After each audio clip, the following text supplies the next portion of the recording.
chance to hear it, so let her tell it. People on the streets say Sabrina speaks. Tune into the show, she will let you know. Tell all your friends and family.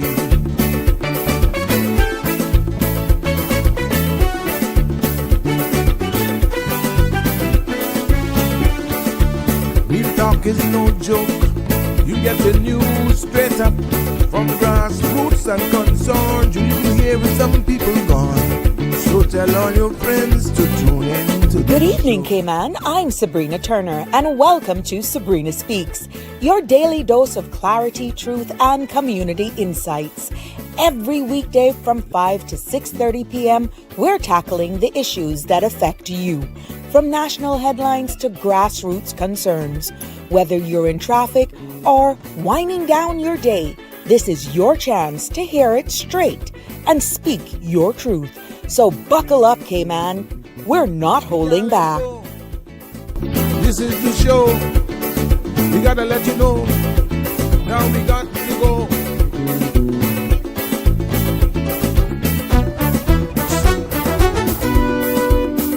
And now here's Sabrina.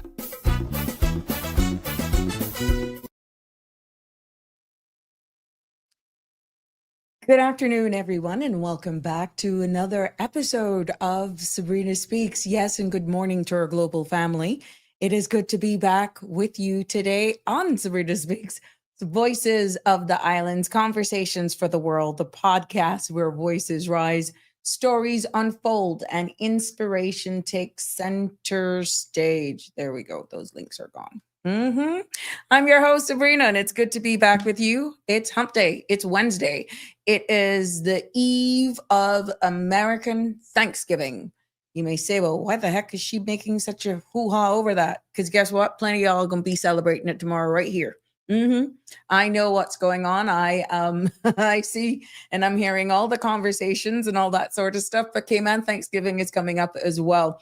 But who cares? You want to celebrate it? That's up to you. Plenty of you are also flying off. But today in this episode, we got to keep it, I should say, within time because, you know, CMRTV.com now has regular scheduled programming. And there's another show, from what I understand, is scheduled to start at 7 o'clock. So we're just going to pretty much get right into it.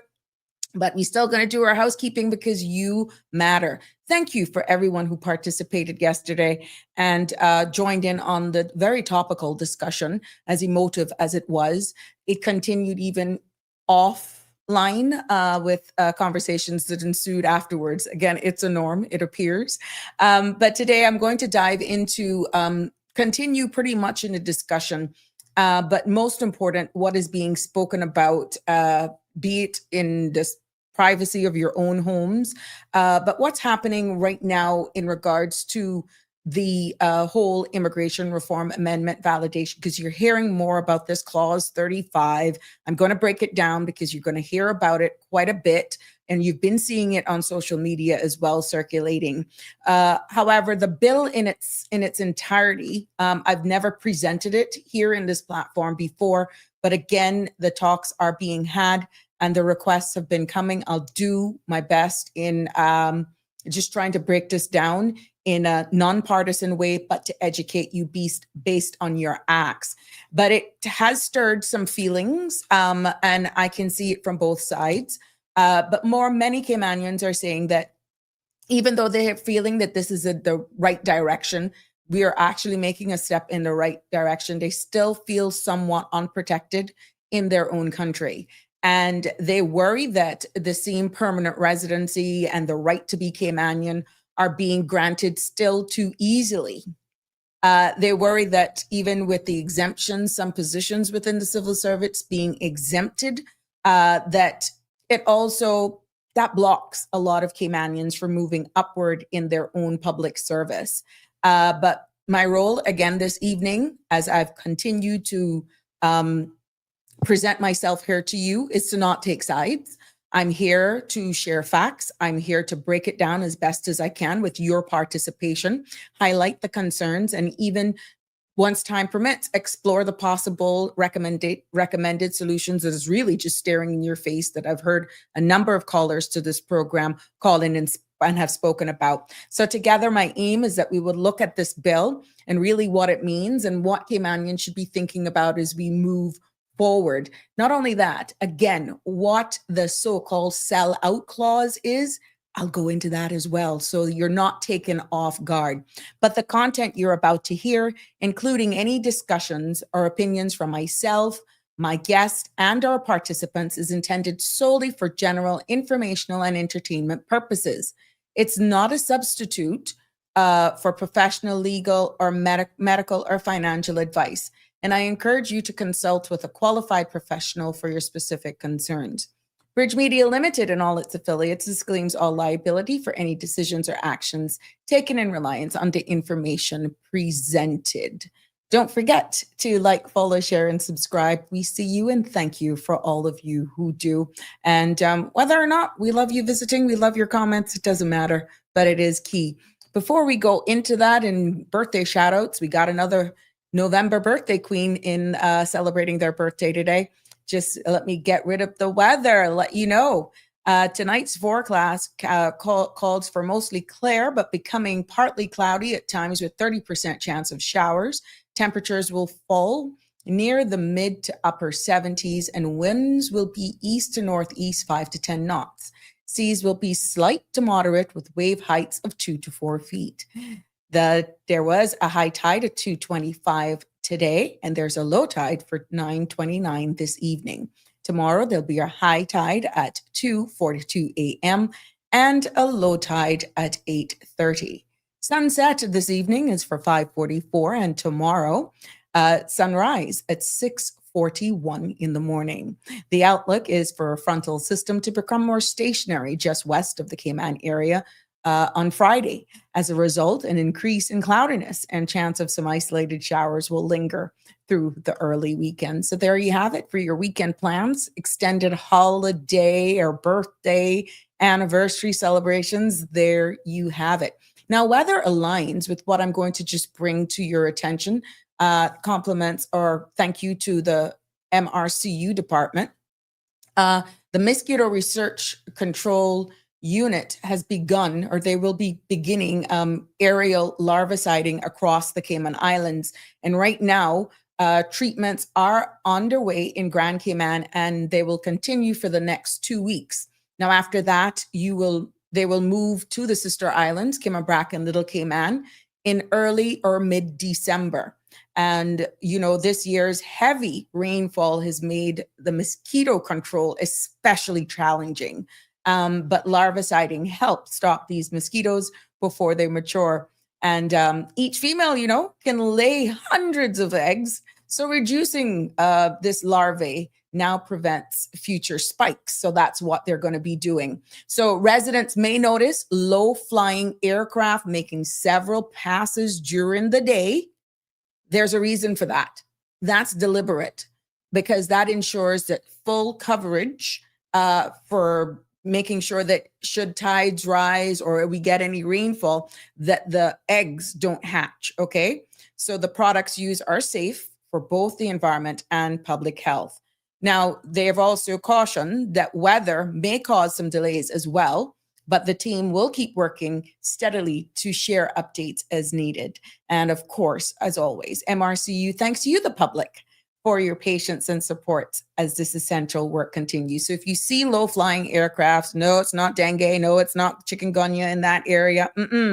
No, they're trying to prevent any mosquito-borne viruses, but more so in the day when they're doing that, they're trying to make sure they larvicide the place so that these eggs don't hatch. So just in case you see that going on, thanks MRCU for keeping us up to date, and I will be sharing it here with you as well. Happy birthday, girl. Olsey Jackson, anybody know her? Help us in celebrating her birthday. Beautiful young lady. Has been with the Department of, does she work? Immigration. I'm from old school. She's working immigration. But yeah, good for you, my love. Happy birthday. I hope you had a wonderful day. You don't look 1 year older. So you're a queen, and I've posted your pictures, too. I think one or two pictures of you on our Facebook page. And in our way of messaging, sending you here from all of the Sabrina Speaks family, happy birthday, Old C. Jackson. As we celebrate her, guess what? We also have to celebrate our Cayman Islands, because guess what? Just before coming live, I saw this. Guess what that means? Today, we're also celebrating, like just hours ago, and I'm going to try to break this down for you for what this means. We're celebrating right now, or we should be celebrating, a milestone that puts the Cayman Islands right at the center of global business and resilience. That picture, my dear friends, confirms that the Cayman Islands has been confirmed as the official Caribbean hub for the Commonwealth Enterprise and Investment Council. You want to know what that means for us? It means that Cayman will be now host governments, investors, and private sectors partners from across the region. And together, they'll design and fund projects that are, climate resilient and bankable and built to last. Yeah, we're actually designated as the hub. So that's something to be celebrated. And for us here as Caymanians, this will open doors and new opportunities that will create jobs, training, and stronger infrastructure that, can withstand any challenges of our time. And it also gives our islands a louder voice in the Commonwealth business forums, ensuring that, the Caribbean is heard on a global stage. So that is what we're doing over there in the UK, and pretty much just breaking it down. This links what it actually does, this acronym CWEIC. It allows us to have links with over 56 member nations, similar to that of CARICOM, right? And like us, the Cayman Islands, Jamaica, India, UK, through trade investment ties, right? It's not for profit organization. It isn't a company chasing profits. It's a membership based on council. And it was set up back in 2014 to promote business cooperation. So that's what this means for us. And the reach that it has for the Cayman Islands, just being the hub for this, it is that it has over 140 strategic partners from 35 countries, including governments, banks, and private companies. So the whole mission and purpose behind this is that it will help business in the Commonwealth countries to find opportunities and sell goods. And it would also attracts investors and expand us into new markets. And it also is a bridge so that businesses, and I'm trying to be as layman as possible, can work with policymakers like our government leaders to unlock projects, and also aids in unlocking funding as well. Now, what this will do, and where there are going to be probably big forums and summits, and because of Cayman being the hub, that could present another positive return on stayover tourism as we're looking for, because what it does, it organizes events like Commonwealth business forums, as I alluded to, where leaders from, all of these countries and investors meet to discuss deals and partnerships. So when you looked at what some of our elected officials were saying in the House of Parliament and their forecasting for 2026, this is another form of tourism. And because of the Cayman Islands now being a hub for this, this definitely puts us nicely postured to deal with all of these summits and all of that sort of stuff. And, for small island nations like us, it helps us really to design and fund projects that are pretty much not only for the resilient stuff, but for economical sustainability, because we suffer at that in any way. So yeah, this is what we're doing. Congratulations to the Honorable Minister. We go see there in the picture, Chief Officer Eric Bush. We got J.E. Banks, Honorable Ralston Anglin, and the Honorable Premier there. So we're looking for Caymanians to have some more opportunities like local entrepreneurs can connect with big investors because now they're going to be, that's a part of their role, and partners through this group, and projects, supported through this group are designed to be resilient. This is where we call stronger infrastructure. We're in big talks about the continuation of the East-West Arterial and just wastewater management and all this sort of stuff. A part of this are that's what their remit as well, to design and be resilient against hurricanes and climate change, where we stand. So, and again, regional leadership. Cayman hosting this Caribbean hub, in layman's terms, in the most simplest consolidating what it is, means that our islands are seen as leaders in business and resilience across the region. So at the end of the day, it's like Cayman's new business gateway. That's what we are going to be looked at to the Commonwealth. And what it will be doing is opening doors for investment, jobs, and stronger communities.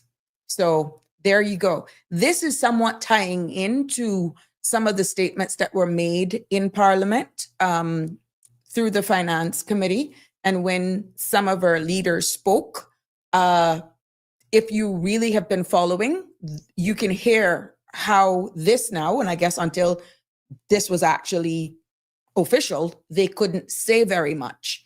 So as we step into this role, congratulations. We all have to give them a round of applause. Let me see if I can find a little, here we go. Let's give our government a round of applause. Celebrate us as a jurisdiction, because as we step into this role, ladies and gentlemen, the questions, there will be questions, of course. How will you position yourself to take advantage of this noble role that we have been given as a hub? And what kind of resilience projects do you think will be built here, like homes, roads, energy, agriculture? Look here, for us being the hub, the possibilities are wide open, and it's how we use it. And we need to look at it from a perspective where Cayman is not just participating, right now in this chair, the hub, we're actually leading. The Cayman Islands is leading with this announcement, and that's something we should all be proud about. So yes, we should all be celebrating with them, and let's, make sure that this works out for us as we are actually moving forward as Caymanians, strong and proud. Yeah. Good evening, Connie Bonnie. How you doing? Damian Henry is with us in the house. Mr. Boy 2B6X. Hey, whoever that is. How are you? There's some codes here. I have no clue. Hey to you back. Bar back 18. How rich are Caymanians trying to get?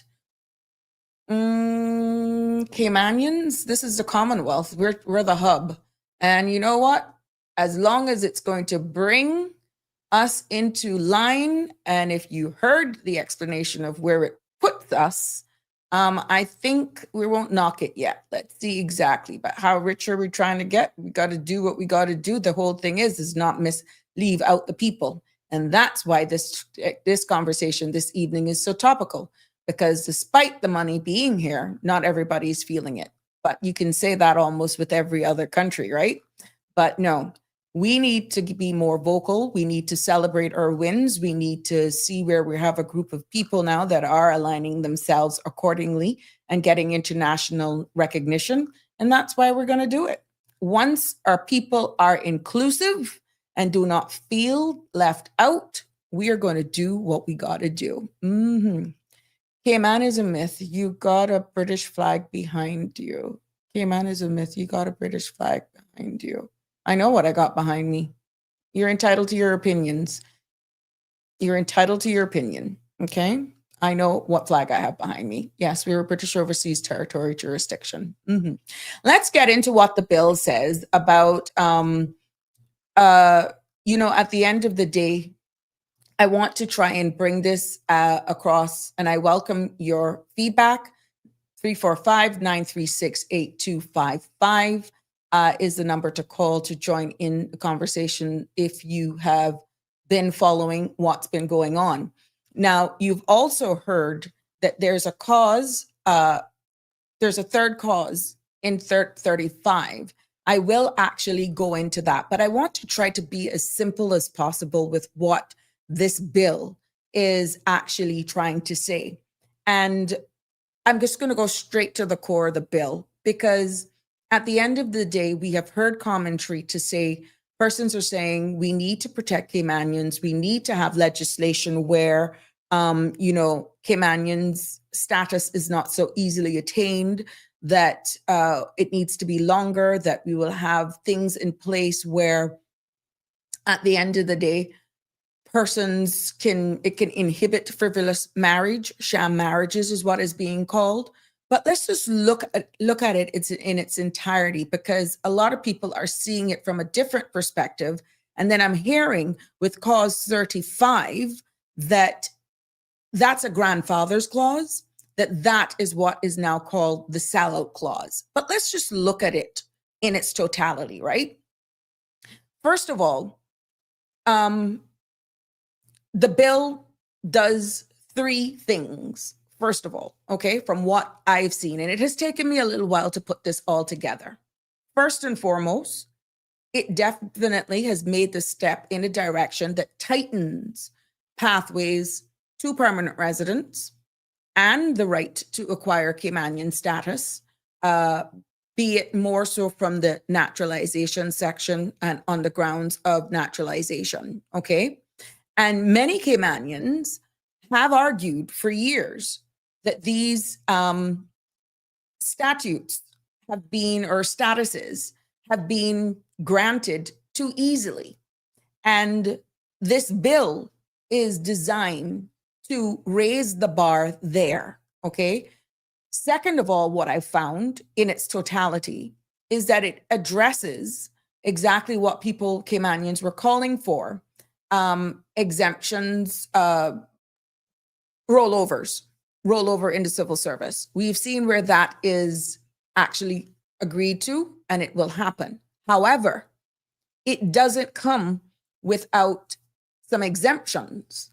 And right now, certain posts we are seeing in certain industries in the government, like police officers, prison officers, the judiciary, the judicial sector, and even some of medical, the legal fraternity, there are some exemptions in there for certain key roles, and there are going to be other roles as well that would not be subject to the rollover rules. So again, here we go. That Caymanians have long felt that these exemptions, again, they were looking for this refreshing thing with the rollover, but then with these exemptions being carved out, that they will feel it will eventually still lead to some blocks of their upward mobility. Only time, my friends, will tell if that will be the case, okay? When we looked at the clause 35 that you have heard, that particular clause 35 deals with transitional fairness. I'm going to try to be as simple as possible, but let me give you an example. We know that there has been serious backlogs in applications within our immigration department, right? So if you've already submitted an immigration application, or let's say there's an immigration appeal or an appeal in general, before this new law takes effect, your case, your application will be dealt with under the current law that stands now. So it will be dealt with under the old rules, under the old legislation. And any new applications after that submits to immigration or appeals tribunal, wherever, will then be dealt with under the new law. So if your application is submitted on the day of commencement of the law or thereafter, it will then be dealt with under the new law. And this is where it's taken that view that is a sellout clause, because persons are saying how much are backlogged. They should be dealt with as long as a decision hasn't been made. They should be dealt with under the new law because a decision hasn't been made. So imagine this. You've applied for your permanent residence a year ago, 2 years ago, and this clause 35 that is there means in your case will still be judged under the old law and not the new one. And that's about fairness when you look at it from a national perspective and trying to be balanced. No one should have rules change on them mid-process is one way of looking at it, okay? Now, here's the tension that is arising, and this is why it's being labeled as the sellout clause, because you've heard it, that our very own nationals, Caymanians, want stronger protection, and they want it now. And this clause 35 means that those protections are then delayed until pending cases are cleared, so to speak, or it doesn't capture any of those applications that are already in the processing line because of whatever reason. It's only the new ones that are being submitted once the law comes in effect. And that's where the whole debate, some disgruntledness, but that's not all, has come about. So there are some, let's break it down, because there are some myths, but we're going to deal with both the myths and the facts, right? Some people think that this fixes, or they want to have this safety comfort that this bill instantly fix Caymanian protection. Well, pretty much, and what we have heard some commentary said by some callers to the show and in other forums, that it's not going to yield what Caymanians are looking for. That's a fact. Because what this bill, as read, and this is not being privy to the 15 changes that they say is going to be made, nobody knows that. What this bill sets is the framework. That's what this bill has set out. The bill sets the framework, but the regulations, the detailed rules, which is what the regulations are not yet public. And until the public and Caymanians see them, the real impact will be unknown. It is unknown. So here we go again. You have heard the acts. Where is the regulations? It came up in the discussions yesterday. Where's the regulations? You've seen it. So that's a fact. There's another myth that could be come out of this, is that pending applications will be judged. And I have just told you that's not the case because of the Section 35 clause, will be judged under the new law. The fact of the matter is, that's a no. Because of this very same clause, 35, makes it clear that there will be decided under the old law, under the old rules. And nationally, that's being looked at to ensure fairness. Now, you may say to yourself, Sabrina, shut up. Where's fairness to me, the Caymanian? This has to stop. I don't want to hear nothing about no fairness. We need to stop. We need to put a quota on all of these things. That's hogwash. Stick a pin, because I'll bring it to you from another perspective. The myth as well that civil service exemptions are gone. Really, I'm not going to say that that's the case. Not necessarily. And here's why. for what I take away from the bill is that the bill actually acknowledges the issue. But here we go again. We don't know yet if exemptions will further be narrowed. And that depends a lot on exactly how vocal we are. Certain things play out, that will be the key. Okay? Another myth could be perceived as democracy is fully served by this bill. Well, the fact is, the word democracy, transparency, but let's sticking it to democracy, requires that very same word, transparency. And that is what we're not seeing, because without published regulations that gives you time to look at both the substantive law and the action part of how the law is going to work, Caymanians cannot properly scrutinize how their rights and opportunities will be affected. So my ask would be for you to just think and pause a little bit on all that I've mulled over, even though it could be a bit inundating, a lot of information to process. How many of us have heard about what examples that I've just talked about in the community? You and they're hearing, they need to go. We need to stop this now. Yeah. But even some of these myths and facts that I've shared with you, how many may have repeated them without knowing the facts? You see what I'm saying?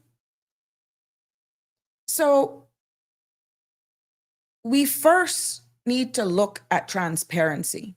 And that transparent way of moving forward is grossly clouded because the regulations themselves are not yet published. Okay? And what that means for every Caymanian cannot fully evaluate the bill and how things are going to be implemented. Okay? Secondly, we come down to the word democracy. When you say about true democracy, that requires that everyone, no matter where you stand in the social sphere of this community, what really matters is that people understand not only the law and how it affects them, but without the regulations, they're being asked to just go with it and trust it without full clarity. And I have to call his name. Denny is making sense. Denny and others are making total sense when they say, where is the regulations? Where are the regulations? Without them, we're flying blind. And ladies and gentlemen, my friends, we are, okay? Again, I'm not here to take sides. I'm just here to break it down in simple terms. And this is something that's going to be debated in the next couple of weeks. We know what's happening with fees and all of that sort of stuff come January. Ain't no turning back from that reality. Okay? The third thing that I've noticed as well is the talk that civil servants, and we've heard some of the heart-wrenching stories that were shared yesterday on yesterday's episodes, that upward mobility. Let's talk about the civil service upward mobility or blocking or however you want to put it. When you look at these exemptions, should these exemptions remain just blanketed? And again, this was brought up yesterday. And if they're unchanged, Caymanians as a whole may still feel blocked. They may still feel that, what's the sense? I still can't move upward. And the big thing, the fourth element that I came across, which would only connect all of my previous conversations, right, is enforcement. Enforcement kept coming up as I prepared for this segment like you would not believe. And even with strong laws that a country has, these strong laws can fall short if they're not applied consistently. And that's where the enforcement arm will be held or have to actually pull this through. Because you can have all the laws in the world. If nobody is holding people accountable who are out there doing what they have to do to nab and capture offenders or those persons who are just doing things outside of law. But first of all, you got to be aware of it. Based on some of the conversations that we're having in our society, I can tell you what, they only need somebody to really make a formal complaint. And then you will see a pattern. But we're seeing and hearing that persons are fearful to speak, not only in the civil service, but also out here, because they know that their bread is totally hinged on their income. And you will have some very bad actors who are employing these people and who are extorting them, who are taking advantage of them. But at the end of the day, it still boils down to making that right, striking the balance in immigration reform, which is a part of this white paper and this legislation, that your Caymanians do not feel as though they own their own home, that they're not protected. And that is where the outcry is coming. That is where they're trying to get the balance. So not to say that at the end of the day, the grandfather's clause shouldn't be there, which is why I gave the analogy the way I did, because I want you to look at it from both sides of the coin. Okay. I know a lot of you can't comment because you're either going to expose yourself, you're going to, you're afraid of your job. I know it, which is why I'm here. I'm trying my best to paraphrase what have been coming to me and how you feel. And this is why this space is here. But fear alone cannot continue because silence is consent. Okay. Hi, Sonia. Good evening. I don't want to miss any of the comments. Good evening, Sabrina. Thank you very much. Big up to Carol. She did me some highlights. I was a little conscious. They're a little bright, but that's okay. It's the festive season and I'm living my best life. Miss Rose, I think you asked yesterday where I got the Santa Claus from. That Santa Claus is older than, what Siobhan would say, Methuselah. I got it from A.L. Thompson's many moons ago. Yeah. Hi, Darlene. How are you, my dear? Barbara G. Good to see you, my love. Good evening. Good evening, Marshall. Darlene, how are you? And your statement is, most of the time our own people are blocking their own people from climbing the corporate ladder. Well said. And that was articulated yesterday. I mentioned yesterday, Darlene, by a caller who called in and who witnessed it firsthand. And from what was said, that is obvious the case. And we have heard persons comment here that, you know, at the end of the day, they just don't feel as though they're able to speak, even in the civil service, because if you're not a part of a certain group or clique, then you are pretty much held down. And that's pretty sad, because when the question was posed, Darlene, a lot of those persons in there are our very own. And it's sad when you have a civil service like that, that I would really like to do you call it a swath analysis. If they could get in a very confidential space exactly some of the horror stories that might be shared, if they know that they wouldn't get in trouble. It would be interesting to get some true and honest feedback from them as to how they would feel. And because I'm getting privately that a lot of them are fearful of speaking. There are a lot of surveys that actually happen and they do not trust the surveys in a sense where they don't trust the fact that the surveys couldn't be linked to whoever is participating in the surveys, and that they're not What's the sense in participating in the service and surveys and being very honest in how you respond? Because they being the civil servants, are feeling that nothing happens, nothing gets done, and you're just pretty much wasting your time. That's as simple as I can put it. And some are frustrated. Of course, the participation is good because departments do get recognized for their high participation, but then it kind of makes you wonder about the quality of information that you're receiving. And maybe those who are not responding, or those departments that are not responding, then maybe there's something bigger afoot within those ministries or those departments for low participation. There may be things that are happening in those ministries and those departments that are so big that a survey will not capture it, and they just don't feel safe enough that they are able to speak for you to understand. So that is what is coming out of the forefront. Our people, Darlene says, must start having the mindset of the late Nelson Mandela.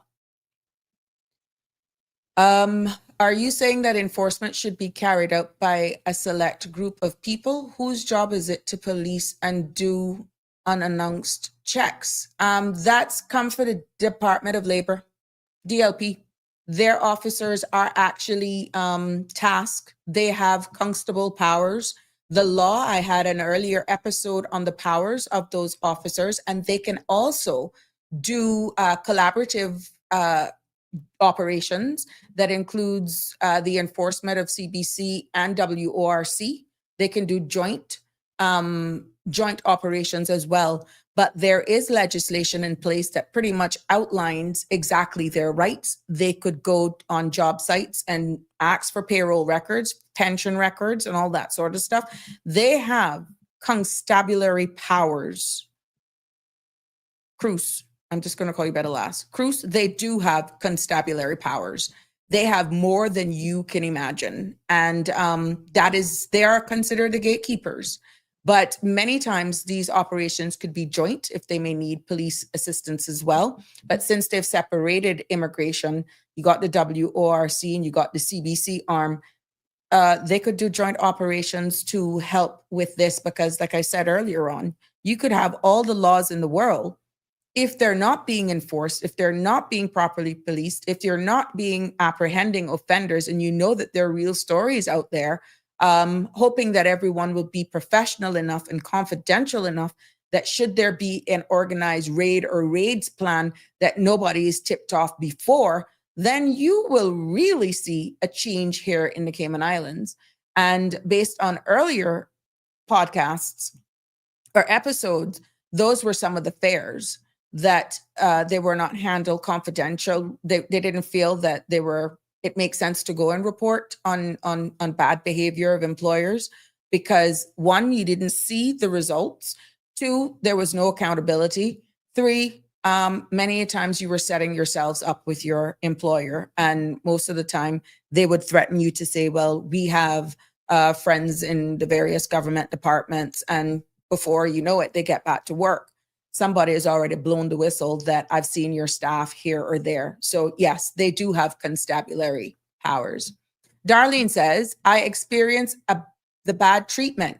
Maybe nothing in government is kept confidential because a lot of our mist of the persons that is said that people can vonify in chat too much and are the biggest blockers and bullies. Okay. So you are actually saying you're a victim of this bad treatment, Darlene, and you didn't feel that, at the end of the day, that confidentiality, that you were protected by just honestly just trying to sound the alarm of what you've been actually, and it's pretty sad.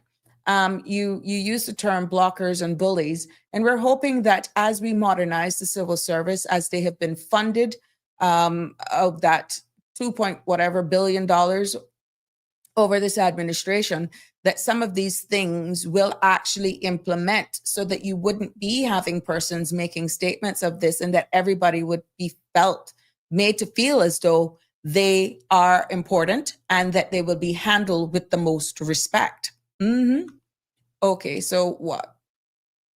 So is this what Denny means when he say enforcement? I just want to be clear. Yeah, that's a part of it. A part of it, yes. A part of it is exactly what Denny is saying. If no one is enforcing, and remember now, your elected arm is there to make the laws and the policies and regulations. The enforcement arm is the responsibility of the civil servants. That is the operational arm. You wouldn't expect for how the civil service is designed, the day-to-day operations of how staff is deployed, how they arrange all of these things. That's the day-to-day operations. No politician gets in that.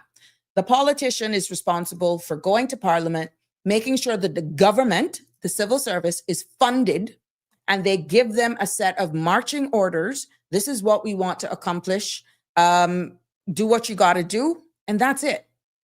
In order for these laws that the government right now, like this immigration reform, in order for this to give the Caymanians the results that they're looking for without saying, oh, you can't get married for 20 years, that's really not managing sham marriages. Sham marriages can be picked up long before you reach the eligibility for status of 20 years. If enforcements were doing their job, if people felt that when they had complaints about couples or they have their concerns and they would handle it delicately and they do an investigative unit, and just like how we've had Ms. Joy Basdeo on here talking about what due diligence is needed, the due diligence prior to the posting of the bans, while the bans are being posted. There's actually almost an entire wing to constantly be overseeing all of these. That could be an entire department. That, my friend, falls solely on the operational arm of your government, not the political arm, not your elected MPs. So the deliverables from this piece of legislation, let's say it's passed just as it is, and Caymanian says, yes, we're going to do this. Finally, we're making a step in the right direction. If the boards are not doing what they have to do based on this new reform, look at complaints that are come in, transfer the complaints then to the enforcement division, the enforcement section then go and they take it on as a case and actually investigate them. The boards can only make their decision in accordance to the law. And if something is flagged and the enforcement arm doesn't properly investigate using evidence, and sometimes these cases may go out for a long time, this is where the skilling up of the enforcement arm, them needing to know exactly these laws, these policies, these regulations is key. So should there be an investigative case that comes to them, they should be skilled up to know how to properly investigate, how to properly do a case file, how to link that within breach of the law. So when they send that through to the DPP's office for a ruling with their evidence and they're building this case, they can make a ruling that will pretty much back up a breach in the law that could ultimately be the turning point of a yes or a no decision from the board. Outside that being properly done and people getting the evidence, the boards and councils only have to say a yes or no based on the raw law. But a lot of the information that those boards and councils need, instead of just talking it under a mango tree or seeing them when they pass you, or if you go country and you're doing a little dance and you see a little move, but you know something is not right. Yeah. If the evidence is not there, the board cannot be responsible for how much they grant, because they can only approve, refuse, defer for further information, which could be a plethora of things based on the law. Outside of them doing that, they are in breach of the law. And of course, we can be sued. because people are applying in accordance the very same laws that we have. So the balance that is trying to be made here in the Cayman Islands, where immigration law is concerned, is a fair balance that protects your people and doesn't appear as though we're giving away our citizenship to every Joe Blow that comes and marry. There is a personal responsibility for every Caymanian, male and female as well, who pretty much enters a union or a marriage, civil partnership, for other reasons other than what it was intended for. It's that simple. You, every time you enter a relationship for that reason, other than what it was intended for, you are ultimately giving away status. The actual application is just a formality in solidifying that application. The decision to go before a marriage officer is born on those two individuals, not the politicians. So until we are able to make some good examples out of these people who are breaching this, that is causing this unfortunate situation that genuine people that are in real and legit marriages now may find themselves having to wait for 20 years because you were not able to enforce the law, because people remain silent. Why? Because they know enforcement is not upskilled enough to capture them, and they get away. So don't blame people for coming here and getting status, especially through marriage, and blame the foreigner. Every Caymanian is responsible for that. Every single Caymanian is responsible for that. You think putting it to 20 years is going to stop it? If you knew you entered it for other reasons, it's not going to stop it.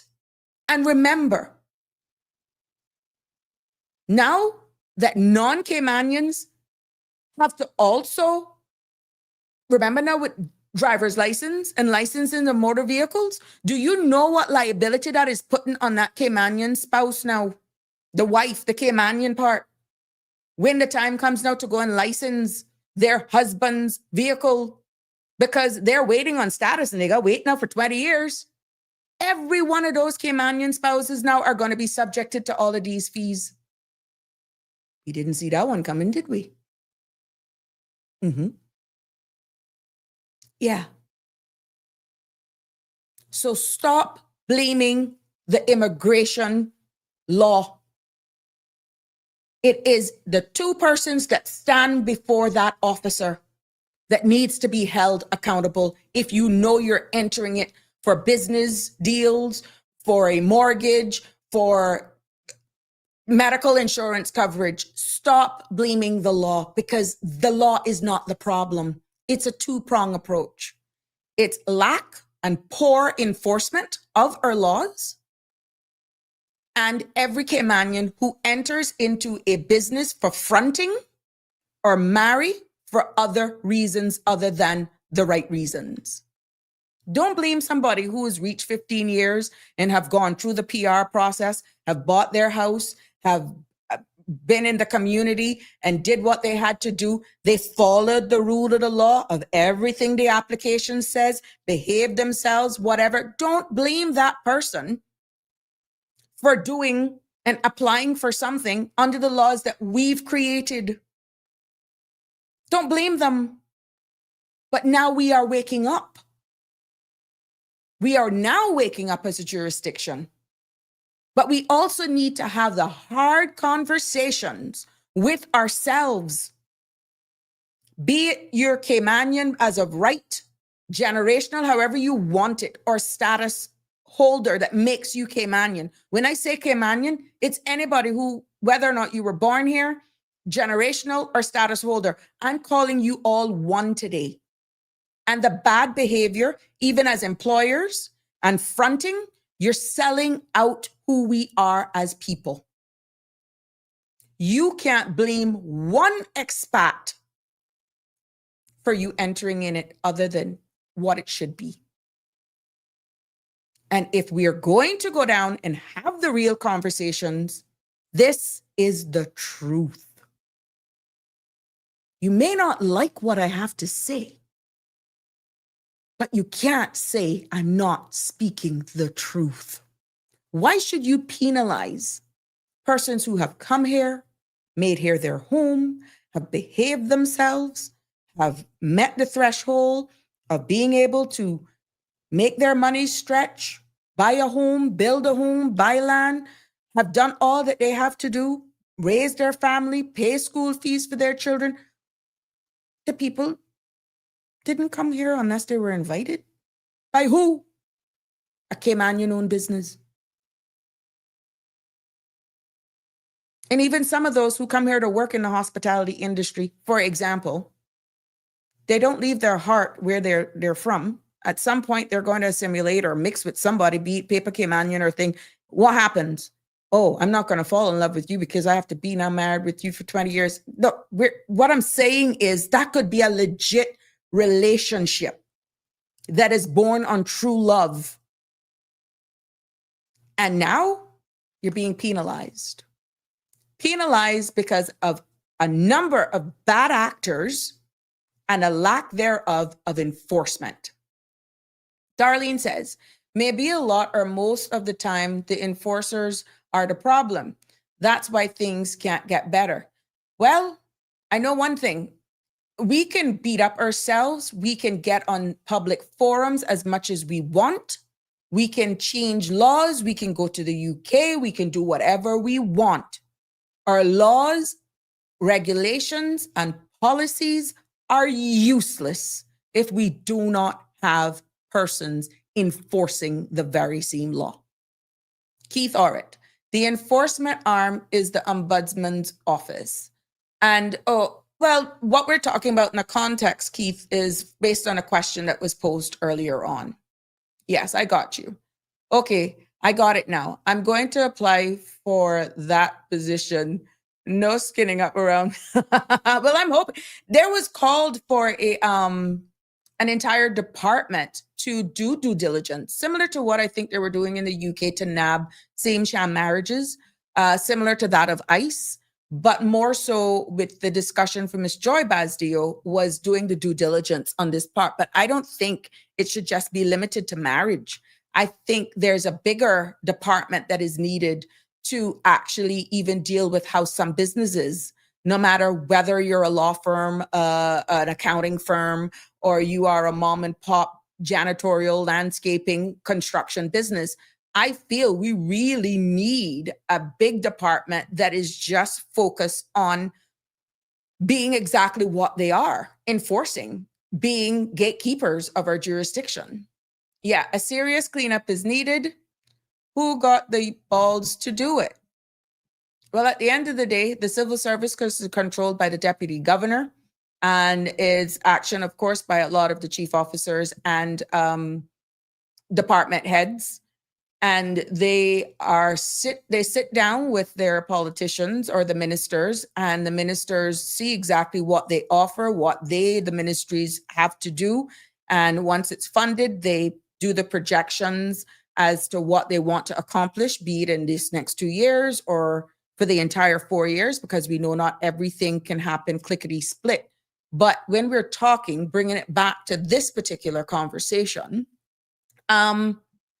this immigration reform, like I said, will be diddly squat if it's not enforced. Simple as that. Anita Ebanks, sadly, enforcement of so many of our laws, regulations, and policies has been an ongoing problem for decades. Why? The various reasons need to be addressed as soon as possible. Anita, you are so right. And it comes back down again to the infamous word, the famous word of accountability and the lack thereof.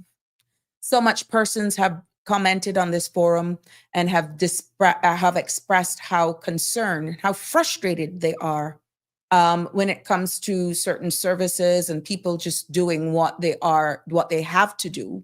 That you're quite right.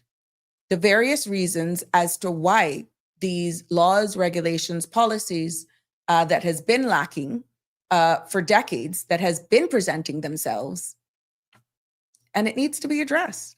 So The only how that can work, and that's if we have the enforcement arm. And I'm hoping that through this platform, based on these discussions that we're having, as I continue to inform and educate and just present facts to you, that the enforcement sections of all of these departments will truly respect and honor their role, and that the powers that be within the departments will understand why they need to be adequately funded, so that you don't hear people ranting like what you're hearing right now, that we have to highlight some of these things. And it's an ongoing effort. And it's some of those things where it just looks petty, it's small. Those can balloon into huge problems at the end of the day. So here we go again with the immigration legislation that's about to be debated on the floor of Parliament in the next couple of days. Maybe some of you would be a little bit more comforted that if one of the solutions or recommendations that they could actually have that will probably calm your fears or your nervousness is that government could consider first publishing the regulations before the implementation, because it goes back to the word transparency again. That, my friends, is the key to democracy. We keep hearing this all along, and I don't think people understand the weight of democracy and what it means in certain contexts. And Caymanians, honestly, I'm going to say it. You, us, we deserve to see the fine print. So maybe first publish the regulations before implementation. That could be something. Another thing maybe they could consider as well is that they can possibly review the civil service, those exemptions that have been called out carefully. Because if certain posts remain under this exemption from this rollover for practical reasons, which we have heard it explained, but that doesn't say that we will not eventually have a good percentage of our Caymanians being able to come back home from university, from migrating back home. Let's say they had relocated for a few years and come back home with the necessary skills and international experience. But, that is a possibility as well. Maybe if we create an environment where we're more welcoming of our own coming back home to contribute to our society, we will see a change. But right now, a lot of people are more looking the opposite way of trying to see what jurisdiction they could possibly consider going in order to make a better life for themselves, because it is becoming more to some, unreachable to see themselves actually being able to live here and retire here, because they just feel like they're outnumbered. We are outnumbered. That's a fact. But the environment, protections, laws no longer protects them enough. Okay. What we need to remember is that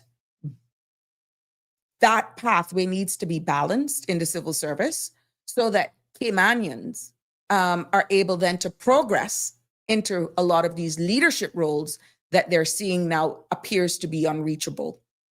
And one of the stories that was shared yesterday, there's somebody who's been in a government role for 17 years, and they have never received an incremental, like where they are on the pay scale for 17 years. They have just remained there. They've been committed to their job. And that struck a chord, that hit home. It's like they're trying to frustrate what story was shared. And I'm just trying to recall what was said, that, it is sad because that is their own Caymanian, that is there 17 years in the same department, in a role that has never, ever received an uplift based on performance. And they're of the view, the takeaway is that person is just trying to be frustrated. Yeah. So it's pretty sad if that is not that I doubt, but of course, right now I'm only repeating the story, and I'm hearing 1-2 persons have actually confirmed that there are others. That may be just one story that made the headlines, but there are a number that are in the civil service that unfortunately have found themselves in that. Another thing possibly government could consider is stronger thresholds for permanent residency and Caymanian status, whether through, again, this is one of them that they said, but they're trying to push this 20 odd years for the marriage side of things because of the lack thereof of the enforcement arms, right? And then the points criteria can be reassessed. We don't know this. All of these stuff, my friends, will actually be in the regulations that nobody can actually has seen as civil society. And at the end of the day, they can also consider building accountability measures, which goes into one of the comments that I saw here. And regular public reporting on how many, for true facts now, how many applications are being granted. If my memory served me well, I think that was one of the concerns that Denny had as well. Really, do we even know how much applications are in the pipeline for PR and status on the grounds of marriage, on the grounds of naturalization, on the grounds of descent? Do we even know those true numbers? Has that been made public knowledge since you've gotten this new section where all of these people that are already in the pipeline are going to be grandfathered in? What is that number? What is that number? What does it look like? And you know, that's really how Caymanians, you can build back the trust in your people if that becomes a reality. So these are not partisan demands, to be honest with you, with some of the suggestions for government to possibly consider. They're actually all in line democratic safeguards. We use these words quite loosely, but for the context of building trust, being open, what I've suggested is democratic safeguards that can be considered, because it's really about fairness and transparency and, bottom line, accountability. Okay, that's really what it is. So for those of you just joining us, let's take a step back a little bit. And for those of you, thank you for sticking with me. Let's take a look at the bigger picture then of where we are. We're not the only one that's facing these challenges, by the way. And that doesn't mean that we should just roll over either, okay? We're feeling it that much more because of our sheer size. But our brothers and sisters in Bermuda, and this is what I found as well in comparison, they themselves had similar debates. Similar debates came up in Bermuda when immigration rules had appeared over there too lenient. And that then, my friends, had to balance, the government over there had to balance protecting the Bermudan identity and keeping essential services staff, which again, they may not have had the amount of Bermudans there, but they were able to still include their indigenous people, their Bermudans, but still had to keep essential services staff, which is where this exemption comes in. We also see in Barbados as well that when they introduced their immigration reform to tighten residency pathways, they did. They were introducing their immigration reforms quite similar, but they themselves faced backlash when transparency was lacking. It's like they were not, it didn't make sense to the people of Barbados, which is what I'm hearing from a lot of Caymanians here, in not so many words. But we tend to shoo-shoo in the background and only leave one or two or three persons to really carry the load, to bring up the conversations, and then you will say it on the sidelines. The big lesson, though, that is clear, what we all have unique with Bermuda and Barbados is that we're all small island nations. And we must be able to balance openness with protection when it comes to you people. And if you can't get that mixture, that formula right, you're going to have discord. And discord can be shown in many ways, different ways. Could be silent protests, could be boycotting, it could be in a number of ways. But another lesson is that we must be able to protect who we are as a people, which is all the Caymanian people are asking for. But at the end of the day, Caymanians have to be responsible too. If we want to protect our identity and still know that we need essential services are going to be understaffed or not staffed, if you just say, get out of here, that could be a problem as well. That's a balance. But transparency is key. And if we're not transparent with our people, or we risk losing public trust, that's not good. And what we're seeing from here is that accountability and transparency keeps coming up. And it's not an option. That's what it's going to come down to. It's not an option because you may have the numbers, you may have persons that pretty much support you. It is essential for every citizen of the Cayman Islands. Every citizen. I'm going to go back now to break down again for the sake of this, hoping that it'll take me then to the end of it. Again, 936-8255 is the number to call should you wish to participate in this conversation. And I'm hoping that your silence is because you're taking in all that I'm saying and that I'm making sense, okay? Let's address the infamous Cause 35 that I kind of went into as I delivered the entire immigration reform. But that's pretty much it. What we're looking at right now, saved by the fees, where that immigration white paper is focusing on the status, the PR, that section, and now the government making their revenue, we see the heightened fees. That's where it all comes in.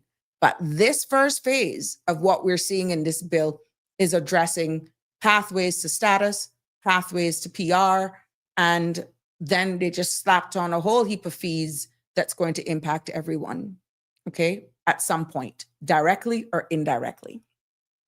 But let's look at the sellout clause. And from the perspective of those, I'm going to try to deliver this the best I can by being fair and seeing it from both sides of the coin, okay? The sellout clause, as we know it, is there's a fair by using that term of loopholes, okay? There's also the risk of delay in protections, as we alluded to earlier on, and perception of just it's saying one thing, but doing something else, right? But at the end of the day, people are worried. Our people are worried about allowing pending applications to be judged under the old law. And the bill is effectively giving non-Caymanians an easier pathway to residence or Caymanian status, even though the new law is supposed to tighten the strings. This particular, now you can understand why it's being dubbed the sellout clause, okay? Some may say, I don't care what legal advice they get. I don't think it's right. If the people is asking for what they're asking for, I don't care if your application has been submitted. If you really want to follow the will of the people who've elected you to do just that, and everyone campaigned on immigration reform, who cares if a decision has not been made? Once the law goes in effect, as long as an application is pending, you should be judged under the new law. Again, that is from the perspective of those individuals who feel this is possibly a sellout clause. What is also being shown from that side of the coin is that some who see it this way may feel that the protections then are then further slowed down, because then you'd be dealing with two pieces of legislation, new applications and old applications, and you're dealing with two separate pieces of legislation that is pretty much being judged, being processed under two different headings. And that, my friends, may have Caymanians feeling that their protections promise is not being upheld. And that's where the perception of unfairness is coming in, because to them, it may look like the government is prioritizing outsiders again, because their applications were submitted when we're trying to stop some of them from getting PR, some of them from getting status in the time in which they're now eligible to apply under the current law, and not immediately applying the stricter rules. Okay, so that's from that perspective. And this, my friends, are some of the reasons why person may actually call it the sellout clause. And they see it as selling Caymanian short, and they're calling for every Caymanian to wake up and speak up if this is how you feel, because three voices alone publicly is not going to solve the problem. Okay, because if they don't wake up, Caymanians need to wake up. If they're sleeping or just remaining silent, their silence risk losing the ground of their own identity. Okay, let's look at it from the fairness aspect of stuff, of all of it, just being fair. Okay, the raw law in its context, 35, ensures that people, for the clarity of those persons who applied under the current law that's in effect now, are going to be decided on by the law that exists at the time of submission. So in this case, it would be the law that's in play right now. Okay, and closing or changing how they're being critiqued, how they're being decided on by the boards or councils in the middle of their application being processed, or whilst their application is being processed, could be legally challenged as unfair or even unconstitutional. That's just the facts. And when it comes being stable, under stability, if it is changed under the new law, even though their application was submitted before, in the light of fairness, it actually prevents chaos, as I alluded to earlier on, within immigration system. And I just want you to put this picture into perspective. Imagine hundreds of applications, which we know there are a couple hundred of applications in there right now that is waiting for a decision to be made. Imagine hundreds of applications are suddenly being judged under a new criteria, under a new point system, under a new law. It would, in all honesty, create confusion, delays, and outright, ultimately, lawsuits. It is just that fair. It is just that simple. Plain and simple. And applicants at the time of submission would have acted in good faith under the law that was in effect at the time of their submission. And it just comes as a moral compass and principle that honoring their applications under the law that it was in effect at the time of submission, that builds credibility in our jurisdiction and our Cayman institutions. Here we are being looked at now as a hub for the Commonwealth. Can you imagine? Can you imagine if what some are advocating for, saying, no, if a decision has been made on an application, what kind of reflection does that give us for this new position that we are celebrated earlier on in the show? When you're looking even at the transitional management of things from the legal aspect of things, it is standard practice, legal practice, and that's internationally known that there are transitional clauses that protect pending applications and cases whenever major reforms are introduced. I said that when I was breaking down status on the grounds of marriage and I think naturalization, because someone had asked me the question whether or not I felt that there would be a grandfather clause. And I said, based on standard practices, my time of being there, having dealt with immigration law for over 27 years, I would not have been surprised if the same practice would not actually happen.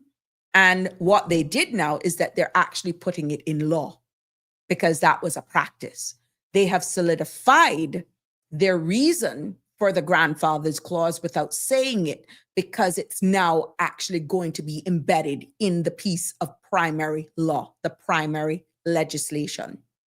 So on one hand, Caymanians see Clause 35 as a sellout because it keeps the old law in play, therefore making it easier for these applications to get through that are already in the processing line. You can't blame those applicants for the pace in which the boards are actually taking to give them a decision.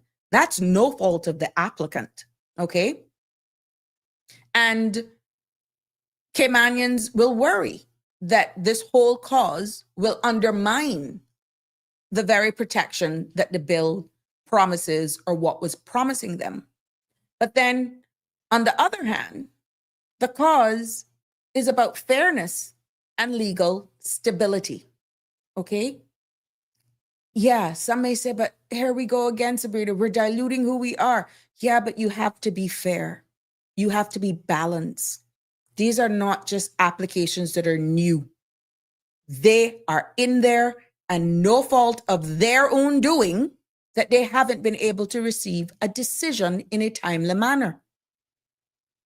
This also, to be honest, ensures that people who applied under the old law aren't blindsided by these sudden changes because they would have adjusted their sales, they would have done everything in accordance to the law that was in effect on the date of submission, preparing up to that, up to the submission.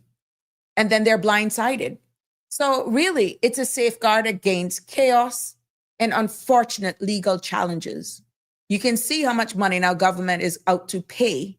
I saw an article because of how I think some search was happening, and I'm paraphrasing here, but that came to mind.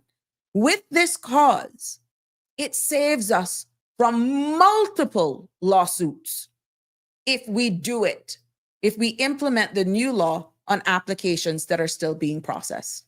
If you think we won't be in a deficit, if everyone turns around and do a class action lawsuit or just sue, yeah, we could be borrowing a lot more money if that's the trajectory that we want to go. We don't need that. I'm going to be very honest with you. As hard of a pill as that is to swallow, we really don't need that.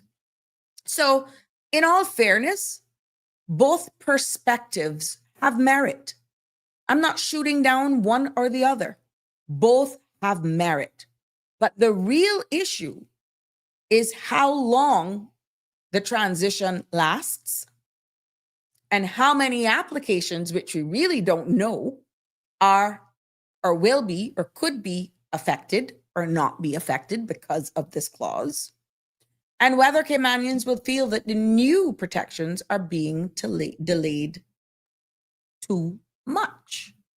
Now, the delay is one thing, but unless the new applications, whenever this new law is enacted, if people are saying they're going to leave, there may not be that much new applications to be graded under this new system.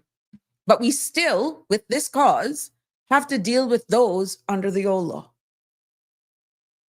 It's not going to take that away if this is passed as it's written. And I've laid it out as neutral as I can, but balanced as well. So there has to be a middle ground somewhere. And the sellout view, as it's being said or can be seen, Yes, it protects Caymanians immediately. And of course, it stops loopholes, but it don't delay reforms. That's the sellout view. And when you're looking at it from a balance of being just fair, that's equivalent to respecting the rule of law.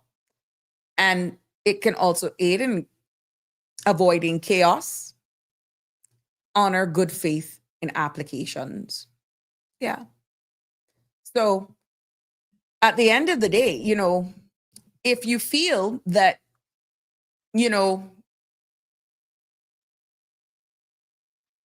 it's not closing the door, it's not slowing it down, that you don't feel at the end of the day that even with the raise in fees that we have, that may not necessarily slow down the sham marriages or one's ability to acquire, let's say, British citizenship or all of that.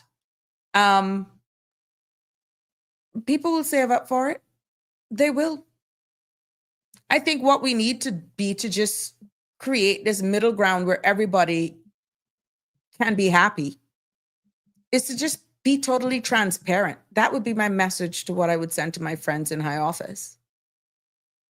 Just publish how many applications are pending under the old law or that would be pending under the old law so that every Caymanian know the scale of what's about to hit them.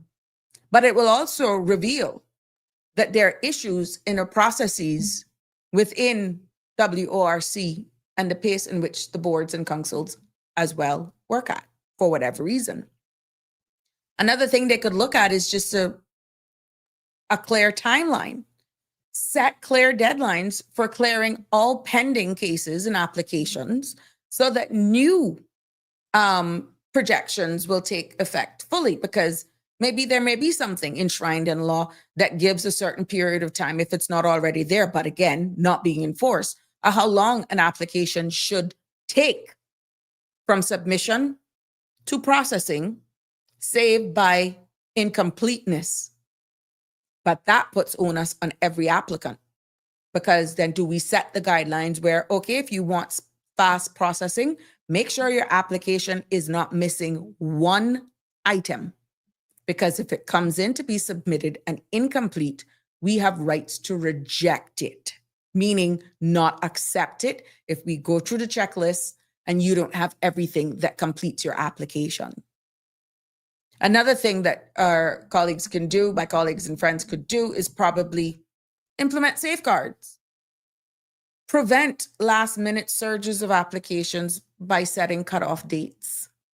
Yeah, because now everybody's scampering either to renew their license, renew their cars, and I don't blame them, and submit applications for the fear of all of this. And then if you don't meet the PR threshold anyhow, or the marriage threshold, this law will hit you, because you can't fast forward time if you're shy 3 years from applying for status under the current law, or 2 years or 6 weeks. You can't put it in advance, because the current law states that you're, in the case of you're applying, let's say, for status on the grounds of marriage, you had to have celebrated 7 years of marriage at the time of submission.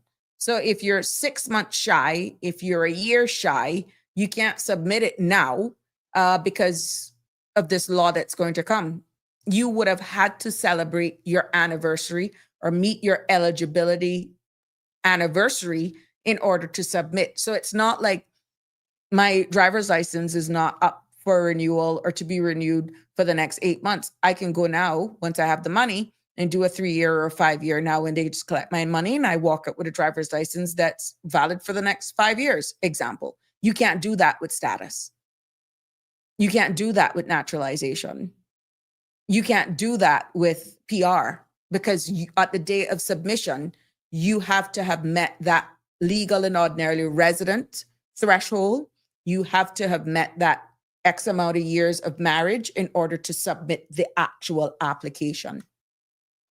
And I think another thing that would make this easier digested by the public is that the public receives regular updates, be it from a department level, be it from a ministry level, I don't know. But for what we're seeing, regular updates on how many cases are decided under the old law versus the new law as well, if they're going to run parallel with each other. So at the end of the day, we heard persons who are saying, I feel that anyone who's applying for Caymanian status, similar to how you do marriage bans, that their faces and full names should be publicized, like how we used to do it in a local media, in a newspaper or on a website or something. That is a way. And you should have a timeline where you can actually comment or give feedback for reasons as to why you don't feel this person should be warranted for the grant in which they're applying for. Again, that goes then, and that points to the very same department we were talking about, due diligence. But this part now is due diligence by John Public. Yes. So at the end of the day, these are some of the things that are going to be considered. Without the regulations, we won't know if that is the case. We've seen what the law in its form, the bill, says, but we don't know what the 15 amendments that is going to be changed at committee stage, which again, if that is indeed the case, without in going public with what these 15 amendments are, you, the public, are again left in the blind, and you don't know what those changes are. But yet on the floor of Parliament, these changes are going to be made, and you're only going to be hearing about it unless they do town hall meetings between now and when they go to Parliament that the bill is tabled. You have been left in the dark.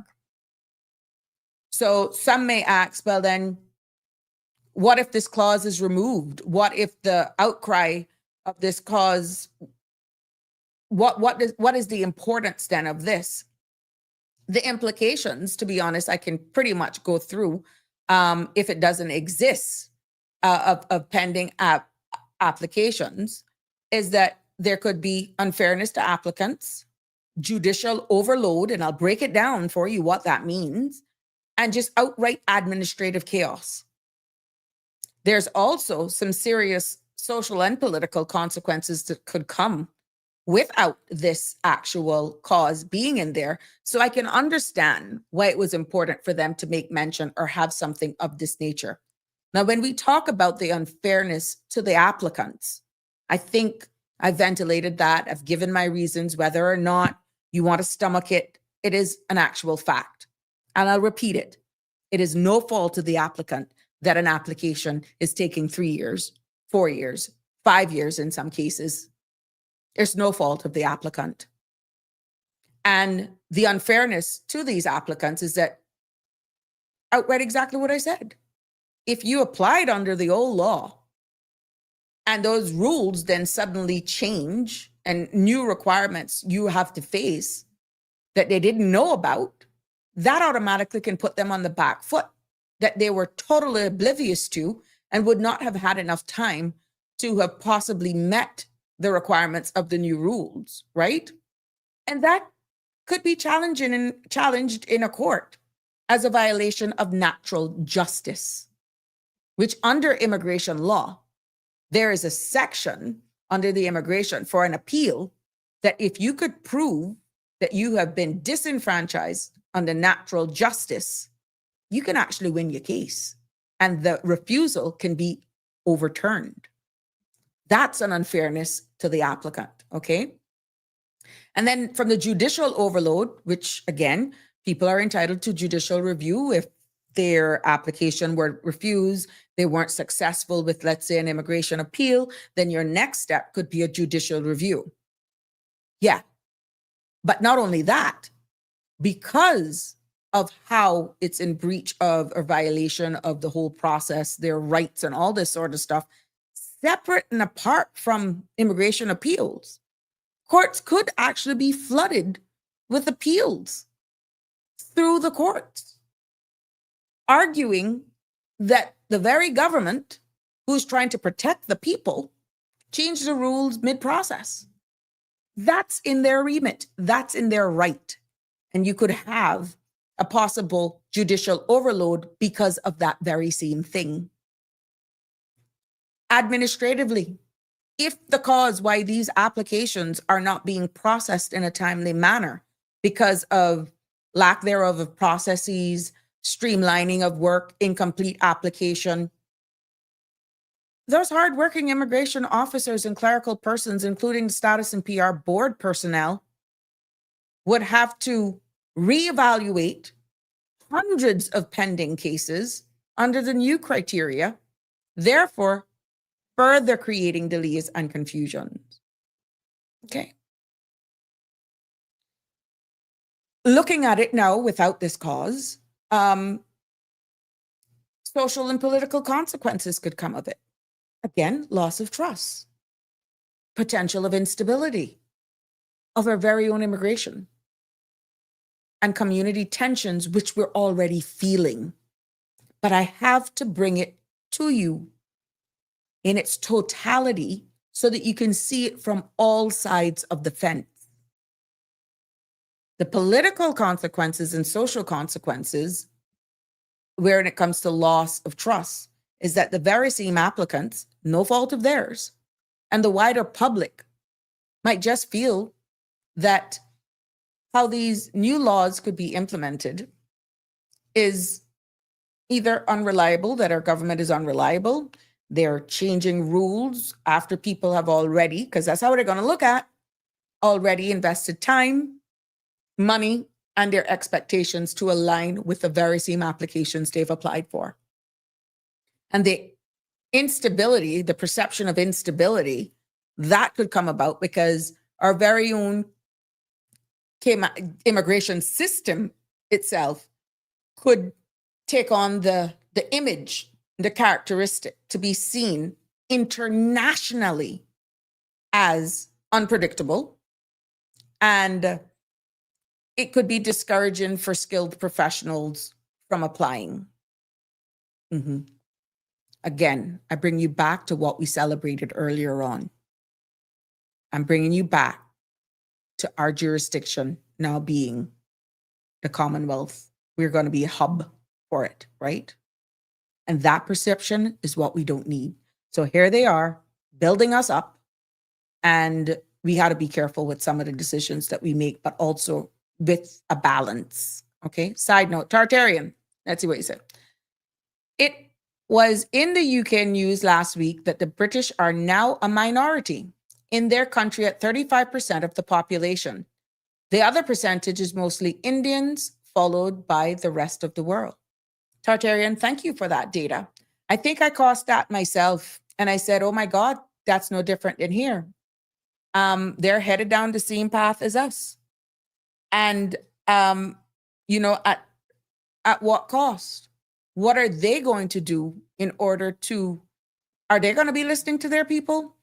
And I feel this is the cry of our very people, because we still see in the ESO statistics that we are outnumbered in our own country. We feel it in the workplace. We feel it in getting loans. We feel it in how we even access rental apartments, getting our own properties. We're seeing it. We're feeling it. And we know our numbers. We know our numbers are just low. What are we going to do?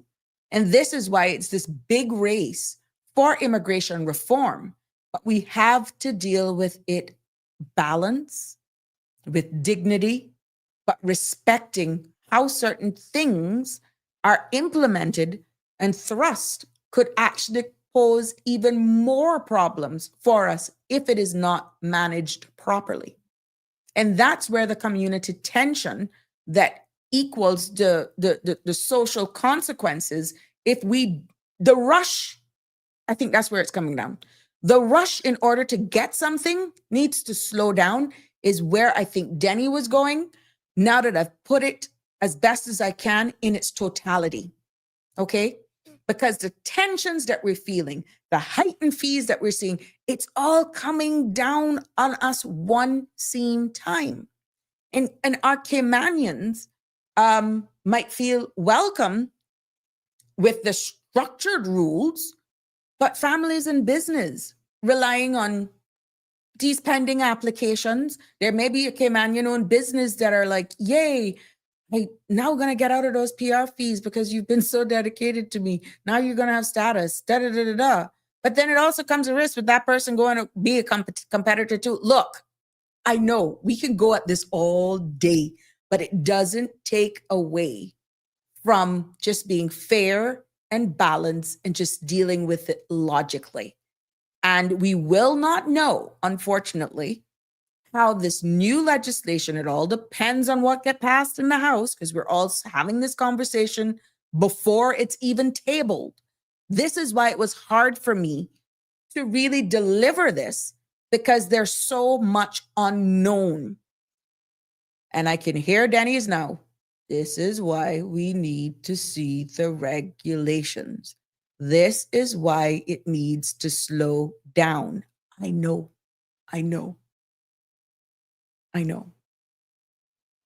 And I'm hoping that the importance and the explanation that I've given, understanding the power of the regulations and what the regulations mean, that it only makes sense to see them side by side. See the law, see the regulations. And now we're hearing there are amendments that we're only going to be hearing about when it's tabled. And I stand to be corrected unless there are some town hall meetings going on that I don't know about. If they're on other platforms explaining what these 15 changes are, I don't know. So I stand to be corrected. Okay. When you look at even a possible economic impact, these are all variables. These are all possibilities, right? There could be workforce disruptions, which in many cases, Caymanians would say, good, at least it gives us a chance to get a better paying job. Maybe I'll get the promotion now. We've already identified, based on statistics that were shared by our very elected government, that there's 1,400 persons that are unemployed. But yet we're going to still have 40-odd thousand and more and counting work permits in play come January of 2026. In order for us to be able to fill every one of those, we're saying we're going to need, let's round it off, 50,000 Caymanians to fill every role. And those Caymanians must have the requisite skill sets and experience to fill every role. Now, just think about that for a moment and point out which jurisdiction in the world. I would love to know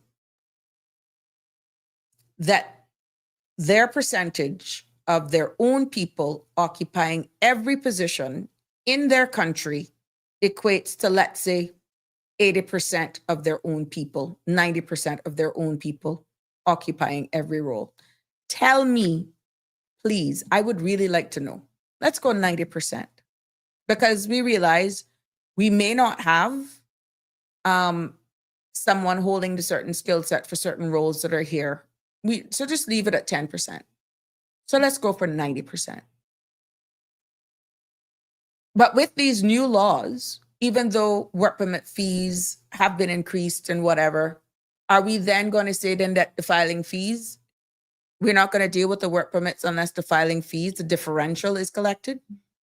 What happens to those businesses and employers are waiting on work permits, or, like I said, residency decisions could face sudden rejections under tougher rules, therefore leaving critical gaps that we know we just do not have Caymanians enough to fill every role.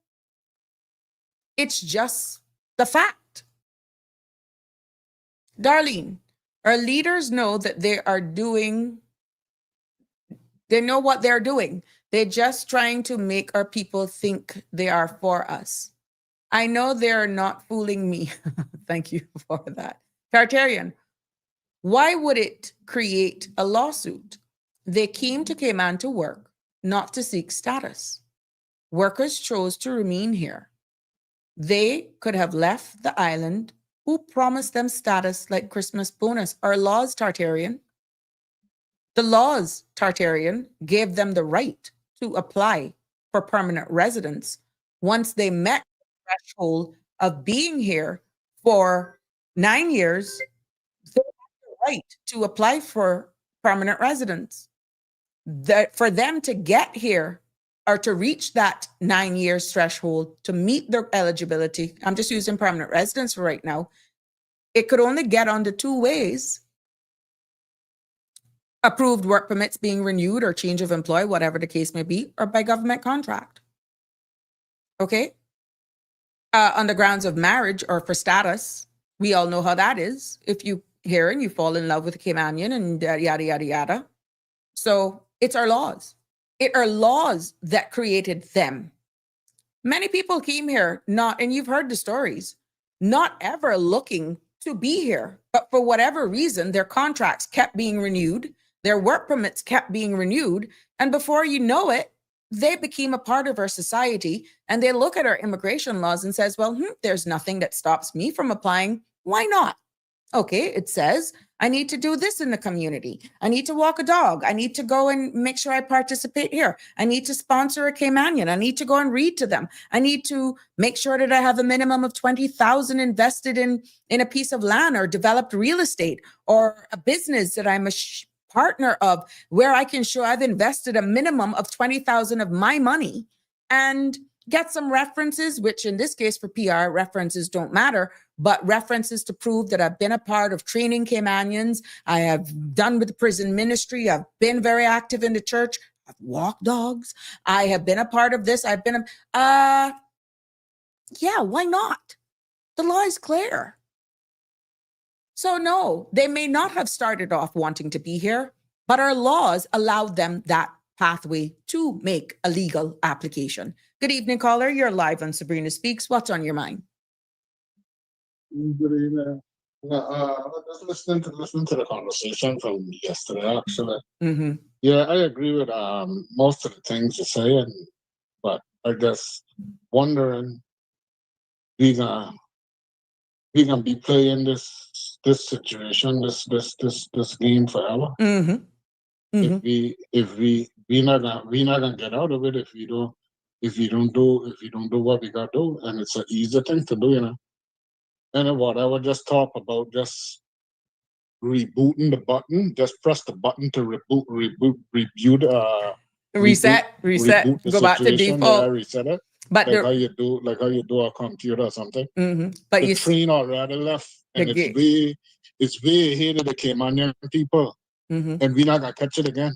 Mm-hmm. Notice how we gonna catch it if the train stopped and we run to catch it. That's notice how we gonna catch it. But Mm-hmm. what is suggesting? All this suggesting is more money to keep the game playing. You know, that's higher. It's higher stakes now in the game. That's all it is. You want to play at this table. You want to play at this poker table. It's higher stakes involved. That's all they do. In solutions there. And you can see why they would need the stakes at the game be at the table being higher, because they need the liquid in order to make this country function, to operate this country. Otherwise, you're going to be borrowing and borrowing and borrowing and borrowing. Mm-hmm. Yeah, well, this is what I'm getting at now. So we can with the 40,000 permits now we get next year. Might be no. That includes what is already at play, but it's going to increase even more. The demand is still going to be there. You mean 40 altogether? You're talking about that? So far, there's already in play. He estimates more than and counting. That not including that including now the permits what we have. Yes. It's going to increase. So it's 40,000 permits around there. In the island. Yeah, in that range. Yeah. Okay. So the owners how that this game that we could get a chance to play this game, and this game could be one for the Caymanian people if you stop and say, well, okay, we're gonna hold up for a year, for 2 years, and we're gonna make do with the workers we got. But the demand is there. Their demand is there. Mill, they could do the outlook and see what projects coming up and how many new permits you're gonna need. And they did. Okay? And they because did, caller. They it's did. Not gonna be nothing. It's not gonna be nothing special coming up that we don't have here now to keep the game rolling. Everything got stopped. But sir, they did for next couple of. They did. They pointed out that hotel across from Marin's Plaza, where HSBC used to be. That hotel is going to be completed. There's the Mandarin. There's another big development going on up at Well, that not Peace gonna Bay. fall into next. That not gonna fall into next year. N- That's what I'm saying now. And then you So got one after GT. those, One after GT those is about to permits, open. Who's going to be operating that? And what they're saying is we just don't have enough Caymanians to fill every one of those roles in all levels of their operation to say that we are not but it going to got have come. more. We got to draw a line somewhere about, because if we keep building, we got to keep on running into the same situation, There because we you never go. how. There So you the go. line has to be drawn. The Caymanian people who got business that need these people, they got to start what you call a contingency plan. That you got to train your own people. You got to train somebody to come up behind that one. That's just the way it got to be. If you gonna be replacing them. Mhm. And Caymanians need to grow the population. So stop letting other people come here before the Caymanians and outnumber the Caymanians. That's the problem we got, because we can't fill the jobs, right? So Mhm. we might never be able to fill them. Like United States, they got 9 million immigrants, so they can't fill all of the jobs either. But Mm. they're trying to do with it, because they know they can't continue on the situation where they're continuing on, Mhm. because the trade mill will keep on going and going and going. As long as we keep building, we're gonna keep on needing people and more people and more people. The island, how much more development can the island take? Sooner or later, if we don't want to stop, it can be a compulsory stop, one way or another. But that's Mother a God national stop us, debate. Mother That's Nature stop us, or Hmm. or we or we or we or we or we come to our senses and say, well, this can't go on. that Is the honest way. that's going to be a national conversation, because you would have those, they're saying, like the financial sector brings in a lot of money for us. We're talking about building. That's the construction side. After these buildings are built, be it at a corporate office, be it a condominium, be it a hotel, you still need persons to work them, to operate them. So it's not just the It's the building same side. thing. Yeah. Mhm. Yeah, but it's still we train people to take over those positions. We train people to take over those positions and make sure that it works. We have somebody right alongside him, shadowing him. That's why we got those shadowing that one. That when the permit is over, a Caymanian goes in there and Mhm. promote the Caymanian. Don't fight against the Caymanian. The government itself can't fight against the Caymanian. Help the Caymanian up, Well, uplift him in the position. That's not how we're gonna win this game. Otherwise, we'll be talking till the Almighty comes. mhm. Because is the way we keep going, there's no end. There's no end to capitalism. There's no end to society being developed. So either way, not only with the building, but like what you said with the continuous, to keep Mhm. that trade mill Mhm. to keep that trade mill Operational. going. You Mhm. know, yeah, exactly. Well, do you So think that these if we don't developers, draw the line somewhere about, you think developers would actually be investing if they didn't see potential in our jurisdiction? You think people would invest that type of money to open up business, to relocate their corporate offices from all over the world because of the offerings and the safety that we have? The point that we're missing in this general conversation is that Caymanians are feeling that all of this is happening around us and we're not at the table. We're not feeling the positive results of all of that is happening, that is developing around us. And I think that is the biggest problem. yeah, well, that's it. So how the owners how that we gonna get out of that is the things what you saying and other people say. We got to draw the line and say, well, all right, then we got how to stop. We got how to stop developing for a couple of years, stop granting permits for a couple of years, and let's see if Caymanians would get some of those opportunities. If there's not, okay, you got a couple of projects coming up now, so just let those projects be. And then if you need any more permits for any more projects that you don't grant no more permits, and then the developers will how to just say, well, we can't develop anymore. Mhm. It's that simple. Otherwise, grant more permits again for more workers, and when the buildings is finished, grant more workers again. So what the infrastructure, gonna handle, we need roads and all that kind of stuff. Mm-hmm. So it gonna get that point where even the money that we collect, sooner or later, even the money gonna be taxed. Sooner or later, that's the next move. We one step away from being taxed. We're being taxed now. But the government not doing it. The companies are doing it now. This is what happened, and we're being taxed. It can be a tax on to us indirectly. Mm-hmm. The government not doing that. I don't know if anybody ever if people not notice that Mm-hmm. with this new budget, we're being taxed. Yeah, it's a fee increase Mm-hmm. on everything. But the government not taxing us directly. They're doing what they're always doing, Mm-hmm. taxing us indirectly. Mm-hmm. So sooner or later, it's gonna get to a point where they're gonna start to tax us directly, Mm-hmm. because all these infrastructures and things that what we got now, they're not gonna hold up. They're not gonna hold up the population, the people what we got coming into the island. The now used to be a talk that they had 100,000 people. Yeah, who wanted those 100,000 people? It were the merchants, the big time merchants that wanted those 100,000 people, because they wanted to make more money. There wasn't selling enough. It wasn't enough money circulating for them to make the millions. It was forecasted that at the pace, and I guess that was with having such foresight of what the developments were coming online, that the Cayman Islands was headed for a population of 100,000. Based on forecasting, and I guess they were able then to see what plans were in planning, what discussions were being had, and all that sort of stuff. But to say, oh yes, we have to grow the Cayman Islands to 100,000, no, that was based on what, in the grander scheme of things, that was seen. And here we are, somewhat maybe 10 years later, we are really getting there because the demand is there. Now, at what point? And I know from we got 3 minutes to go because there's another. Yeah, no, that's fine. From time I was in school, I've been hearing that they go, oh, we need 75,000. Now we need 100,000. That's people. because they can see what's in this. Are they 10-story buildings necessary?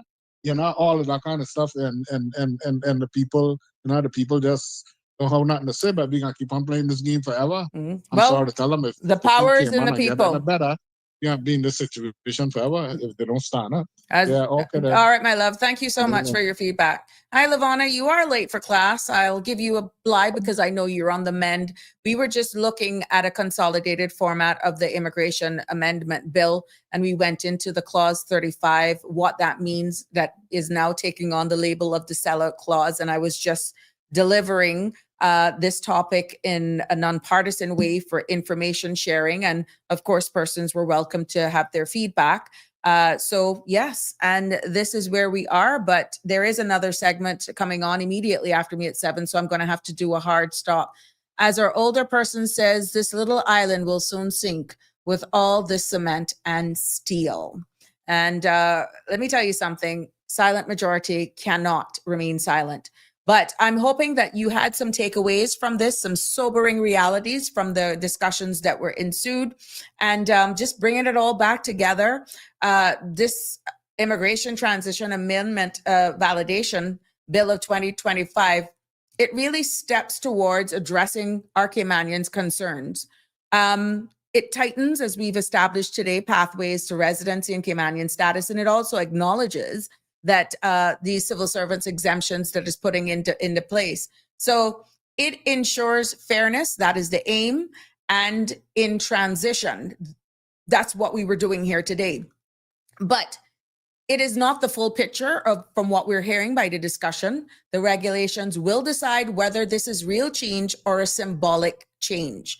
And as Caymanians, each one of us should stay engaged, and we have a right to demand clarity. We have a right to insist that the regulations are made public before any laws are implemented. And they use the word bureaucracy because true democracy isn't just about passing laws, It's about ensuring that the people understand them and can scrutinize them as well and hold persons accountable. So At the end of the day, our future really depends on informed voices, not voice. And Caymanians must stay very vocal. And if you have lost your voice, you need to find it now. You also need to stay engaged and keep conversation alive. It has been my pleasure bringing you another episode of Sabrina Speaks. Yes, there's 7 o'clock on cmrtv.com. And I'm ready to be back with you tomorrow on Americans Thanksgiving. I don't know what we could be doing, but I ain't eating no turkey. But it has been my pleasure. Until next time, let's keep building a Cayman where fairness and transparency guides the way forward. Love you lots. Until tomorrow, have a good evening. That's a wrap for today's edition of Sabrina Speaks. Thank you for tuning in and for being part of the conversation. Remember, the dialogue doesn't stop here. Stay engaged, stay informed, and most importantly, stay empowered. We'll be back tomorrow at 5 p.m., same time, same place, right here on CMR TV and radio, where your voice matters and your truth is heard. Until then, Cayman, take care of yourself and each other. That's it for today's edition of Sabrina Speaks, where your voice matters, your story counts, and your truth is always welcome. Join us weekdays from 5 until 6:30 p.m. right here on CMR TV as we dive into the topics that matter most to you. Catch the show live or on demand at cmrtv.com. And don't forget to follow us on Facebook, YouTube, and Instagram so you never miss a moment. Until next time, stay informed, stay engaged, and always speak your truth.